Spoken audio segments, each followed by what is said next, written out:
क्या आपको कभी लगता है कि आपके जीवन में कोई उद्देश्य नहीं है? क्या आप एक अधिक संतुष्ट और सार्थक जीवन जीना चाहते हैं? अगर आपका जवाब हाँ है, तो चिंता मत करिए, आप अकेले नहीं हैं। कई लोग अपने जीवन का उद्देश्य खोजते हुए जीते हैं। सौभाग्य से, आज मैं आपको इकिगाई के माध्यम से जीवन का उद्देश्य पाने के तरीके बताऊंगा। इकिगाई शब्द जापानी अवधारणा पर आधारित है। इकी यानी जीवन और गाई यानी मूल्य। जब दोनों मिलते हैं तो वे आपके जीवन के मूल्य, अर्थ या उद्देश्य को दर्शाते हैं। यह फ्रेंच शब्द रेजों देत्र से मिलता जुलता है, जिसका अर्थ है होने का कारण। यह अवधारणा जापानी संस्कृति में लंबे समय से है, पर दुनिया में तब लोकप्रिय हुई जब हेक्टर और फ्रांसिस्क ने इकिगाई किताब लिखी। आज मैं आपको इस किताब का सारांश और इकिगाई के दर्शन के बारे में बताऊंगा। याद करें, वो उत्साह और प्रत्याशा की भावना जब आप छोटे थे और स्कूल की फील्ड ट्रिप के दिन जागते थे। क्या आप अब भी कभी ऐसा महसूस करते हैं? ज्यादातर वयस्क सोमवार सुबह उठकर आने वाले कामकाजी सप्ताह से डरते हैं। क्या अपने रोजमर्रा के जीवन में उस उत्साह को वापस लाना अच्छा नहीं होगा? ओकिनावा के निवासियों ने इसका तरीका खोज लिया है। इस जापानी द्वीप पर रहने वाले लोग दुनिया के सबसे खुश और लंबे जीवन वाले लोगों में से हैं। इस द्वीप पर लोग औसतन 100 साल से ज्यादा जीते हैं।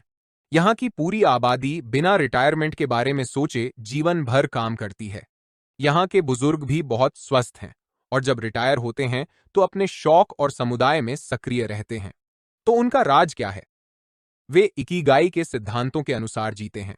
अपनी इकिगाई खोजने के लिए आपको अपने आप से 4 आसान सवाल पूछने होंगे। 1. मुझे क्या करना पसंद है? ऐसी गतिविधियों के बारे में सोचें जिन्हें करते हुए आप समय का ट्रैक खो देते हैं या जब आप वास्तव में प्रवाह की स्थिति में होते हैं। शायद वह आपके लिए खाना पकाना है या पहाड़ों पर चढ़ना। सिर्फ अपने वर्तमान दैनिक जीवन को ही नहीं, बल्कि अपने बचपन की यादों को भी याद करने की कोशिश करें। आप अपने माता-पिता से भी पूछ सकते हैं कि बच्चे के रूप में आपको क्या करना पसंद था। इस सवाल पर ज्यादा मत सोचिए, बस बिना किसी निर्णय के जो मन में आए उसे लिख दीजिए। वाक्य शुरू करें। मुझे खुशी होती है जब। प्रश्न 2. दुनिया को क्या चाहिए? पहले प्रश्न में हमने अपनी इच्छाओं पर ध्यान दिया, पर दूसरों के बारे में सोचना भी जरूरी है, क्योंकि हमारी खुशी का बड़ा हिस्सा अपने परिवेश के लिए मूल्यवान होने से आता है।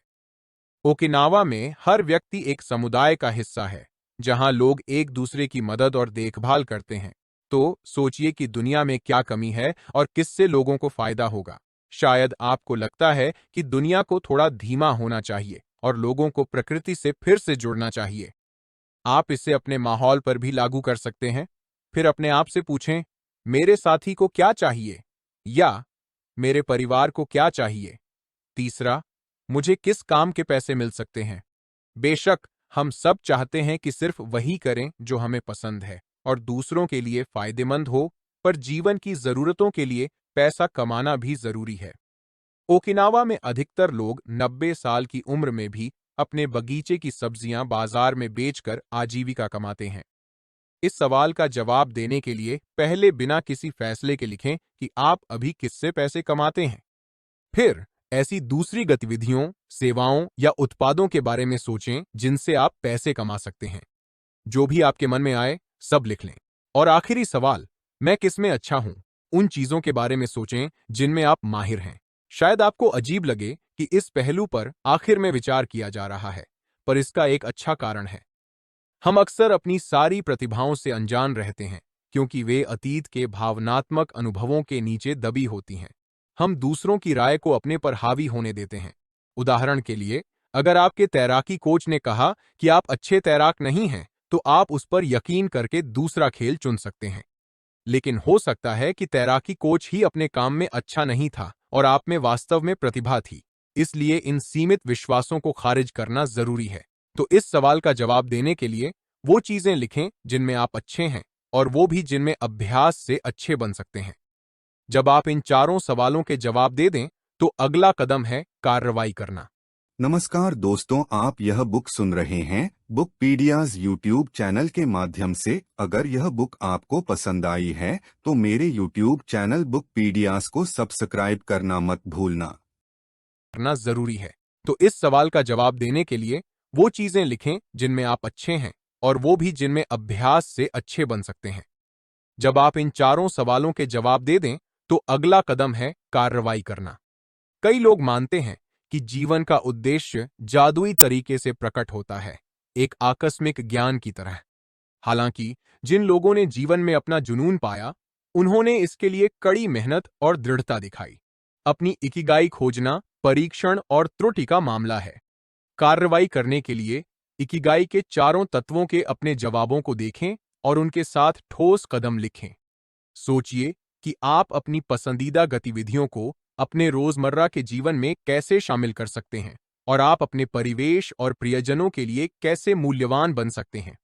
इसके बाद यह सिर्फ समय की बात होगी जब आप अपने शौक से पैसे कमाने के तरीके खोज लेंगे। इकिगाई के इन 4 सिद्धांतों के साथ साथ किताब लंबा और खुशहाल जीवन जीने के लिए कुछ और नियम भी बताती है। पहला नियम, सक्रिय रहें, रिटायर न हो। ओकिनावा के निवासी कहते हैं कि स्वस्थ रहने के लिए हमेशा खेल खेलना या दौड़ना जरूरी नहीं है। लंबी उम्र और अच्छा स्वास्थ्य पाने के लिए दिन भर में थोड़ा थोड़ा हिलते डुलते रहना ज्यादा जरूरी है। जैसे मोहल्ले में टहलना, बगीचे में काम करना या समुदाय के लोगों के साथ कराओके गाना। ये कुछ सरल तरीके हैं जिनसे ओकिनावा के लोग नियमित रूप से गतिशील रहते हैं। क्या आप अपने दिन में ऐसी छोटी छोटी गतिविधियां शामिल कर सकते हैं? दूसरा, धीरे चलें, वर्तमान में जिएं। गार्सिया और मिरालेस ने ओकिनावा में अपने समय से धीमे जीवन की अवधारणा भी खोजी। स्थानीय लोगों की जीवन शैली में कई काम दिखते थे, लेकिन करीब से देखने पर उन्होंने पाया कि लोग सब कुछ शांति से करते हैं। वे हमेशा अपने इकिगाई पर काम करते थे, पर कभी जल्दबाजी में नहीं। ओकिनावा के लोग ऐसे काम करते हैं जिससे वे एक साथ व्यस्त और शांत रह सकें। वे जिस काम से प्यार करते हैं उसमें लगे रहते हैं और बिना भविष्य या अतीत की चिंता किए वर्तमान में जीते हैं। और आप, क्या आप जीवन में भाग रहे हैं? तो हर काम को पूरे ध्यान से करके धीमे जीवन की इस अवधारणा को अपनाएं। जापानी लोग सबसे साधारण कामों को भी गहन तीव्रता से करते हैं। हमारी खुशी की कुंजी है नियमित कामों को सूक्ष्म प्रवाह के पलों में बदलने की क्षमता। हम सभी को रोजमर्रा के काम करने होते हैं, तो क्यों ना उनका आनंद लें। तीसरा नियम है, अपना पेट पूरा न भरें। लंबे समय तक स्वस्थ रहने के लिए 80% नियम के अनुसार हमें अपनी भूख से थोड़ा कम खाना चाहिए, न कि पेट भरकर खाना। हमें पूरी तरह पेट भरने से पहले ही खाना बंद कर देना चाहिए ताकि हमारा पेट सिर्फ 80% भरे। खाते समय सचेत और वर्तमान में रहना भी जरूरी है। इससे आप भोजन का आनंद ले पाएंगे और बेहतर तरीके से जान पाएंगे कि आपने कब पर्याप्त खा लिया है। इसे आज ही अमल में लाएं। अपनी थाली में सामान्य से थोड़ा कम भोजन लें और खाते समय सभी विकर्षणों को दूर रखें। याद रखें, वर्तमान पल में रहें। 4. अच्छे दोस्तों से खुद को घेरें। ओकिनावा के लोगों की तरह अपने प्रियजनों की संगति का आनंद लें। इकिगाई दूसरों के साथ रिश्तों में पाया जा सकता है। दोस्तों और परिवार को समय देना और बदले में प्यार पाना हमें खुशी से भर देता है। इसीलिए यह जरूरी है कि आप अपनी संगत चुनें और सिर्फ अच्छे दोस्तों से खुद को घेरें। नियम 5. अपने अगले जन्मदिन के लिए फिट रहें। मानव शरीर को पानी जैसा माना जा सकता है। यह तब सबसे अच्छा होता है जब ताजा बहता है और रुकता नहीं। जिस शरीर के साथ आप जीवन जीते हैं, उसे लंबे समय तक चलाने के लिए रोज थोड़ी देखभाल चाहिए। व्यायाम हमें स्वस्थ रखता है और हार्मोन्स के कारण खुशी भी देता है। 6. मुस्कुराएं। खुश रहने से जीवन पर अच्छा प्रभाव पड़ता है, क्योंकि सकारात्मक ऊर्जा खींचती है। और हां, मुंह लटकाने से मुस्कुराने में कम मांसपेशियां लगती हैं। 7वां नियम है, प्रकृति से फिर से जुड़ना। प्रकृति में रहने से खुशी के हार्मोन बढ़ते हैं, तनाव कम होता है और समग्र स्वास्थ्य सुधरता है। जापानी शब्द शिनरिन योकू का अर्थ है वन स्नान, यानी 5 इंद्रियों से प्रकृति से जुड़ना। अपनी आंखों, नाक, त्वचा, कानों और जीभ से प्रकृति से जुड़कर आप मन की शांति पा सकते हैं। तो मैं आपको घास चाटने और छकने की बात नहीं कर रहा, बस पक्षियों की चहचहाहट सुनिए और जंगल की खुशबू महसूस कीजिए। आप निश्चित रूप से प्रकृति की सुंदरता की अधिक सराहना करेंगे। यह हमें अगले नियम पर लाता है, धन्यवाद दें। हर दिन कुछ समय निकालें और अपने जीवन में किसी व्यक्ति या चीज के प्रति आभार व्यक्त करें। कृतज्ञता वास्तव में जीवन के प्रति आपका नजरिया बदल सकती है। जिन चीजों के लिए आप आभारी हैं, उन पर ध्यान देकर आप सकारात्मकता और खुशी पा सकते हैं।